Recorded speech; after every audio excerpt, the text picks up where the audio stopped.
Okay, let's just squeeze in a few more hands than ever. All right, I'm going to the gentleman right in the middle who's been very patient. Anis Nasser, retired banker. Dr. Jaishankar, one huge question for you. A lot of talk has been emanating from BRICS group to replace dollar and have its own payment system.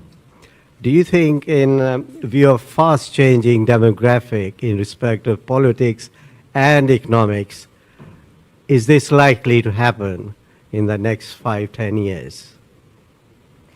Thank you very much. I'm going to go to Ashish Goyal right on the aisle here. Ashish, if you can wait for a microphone to come to you, which is coming now. Have you got it? Brilliant. Thank you. Thank you, Dr. Jaishankar, for your thoughts. I'm Ashish Goyal. I'm a global macro investor. I'm going to continue on this dollar theme, actually, because you spoke about the idea of multipolarity being a good thing, and that's where we are headed towards.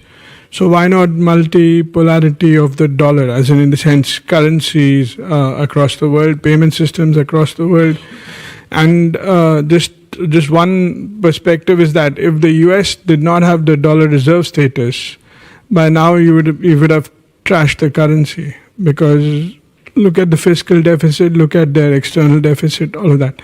So I understand that that's been the stable guiding force for the last 80 years. But I think going forward, India needs to prepare itself for a multipolar world, even in the dollar settlement system or the currency system in the world. So would love to hear your thoughts on that. Thank you. Okay, there's those two, and then I'm going to just take a different tack, because there really are quite a lot online about human rights. I'm going to say from Hamad Safraz saying, and he's speaking for many here online, India has positioned itself as the world's largest democracy, but concerns about its human rights record have been growing. The statement, how does India plan to address this issue? Does it acknowledge any shortcomings? And there are various others in that line, Shahid Ahmed as well. There is a cluster. So we have dollar and we have human rights. I could take a few more. I could take a few more. Okay. Because my answers would be pretty short on both. You don't know what I might then say. I will take this gentleman on the aisle then. Hello, I'm Bhanu Pranav and I'm studying theoretical physics in King's College London. So my question is in that direction, in education and especially in the pure sciences. I've always aspired to be back home but receive international level education. So what are your thoughts on us reaching out into the world more accessibly, and India becoming a center for global level research, especially in the pure sciences? Okay, let's take those. No, because we need to stop at 7. Thank you for your generosity, but we actually in respect of the. So we can close with this, right? With these batch, Yeah, yes. okay. Yes. Look, I take the two dollar questions together. As I said, first of all, I don't think there's any policy on our part to replace the dollar.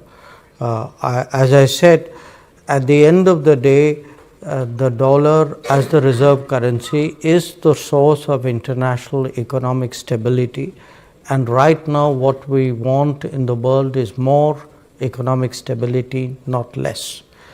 Now, obviously, there are. I would also say, in all honesty, I don't think there's a unified BRICS position on this. I think BRICS members, and now that we have more members, have very diverse positions on this matter. So the suggestion or the assumption that somewhere there's a united BRICS position against the dollar, I think is not borne out by facts. I'm, again, to me it's kind of deterministic that if there is multipolarity has to translate itself into a currency multipolarity. It doesn't have to. Again, even when I was explaining multipolarity, my point was that if there are multiple players, it's not that India's relationship with each player is the same. There are different considerations in each relationship. For us right now, we think that the United States as really in many ways, clearly the largest economy in the world, in many ways the almost the fulcrum or the key player in the global international architecture. Our own relationship is growing, it's very positive. We do believe today that working with the United States and strengthening the international financial system, economic system is actually what should be the priority. So I think that both a strategic assessment as well as our sense of what is required today by the international economy will really guide our thinking on this matter. On the human rights concerns, look, I think a lot of this is political. It is political because political is not necessarily a bad word. it is how people express their desires for their country. Allow me to complete.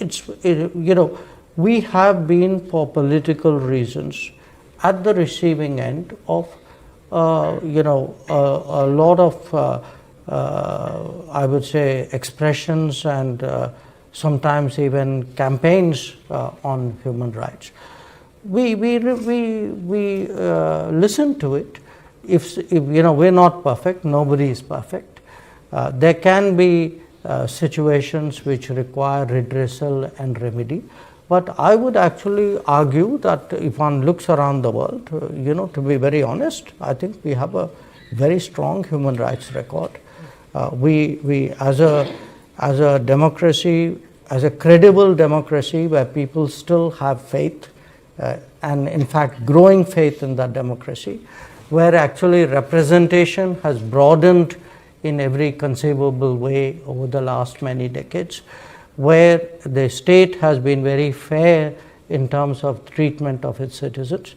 I think any sort of sweeping concern on human rights is really misplaced. I don't see justification for it at all.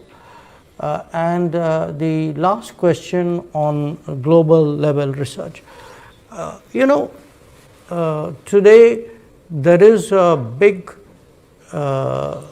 sort of spurt, I would say, in the innovation culture, in the startup culture in India. We also have a lot of global capability centers. In fact, I think about 40% of them globally are actually located in India. My sense is in the coming, say, 5 years, I actually expect to see both at an enterprise level as well as in terms of our own entrepreneurial tendency. I expect to see a much more energetic innovation and research culture. This is quite apart from what the government is doing. We have set up a National Research Foundation. There is a much greater push for various enterprises and agencies to invest more in research. There are some standout sectors. Space would clearly be one, where you can see really what has been a very youth-driven, often I would say almost outside the government innovation, which has paralleled what have been enormous steps taken by the government-led program as well, but it's happening in a whole lot of other areas. And I think for young people in India today, there are possibilities and opportunities out there which probably didn't exist in the previous decade.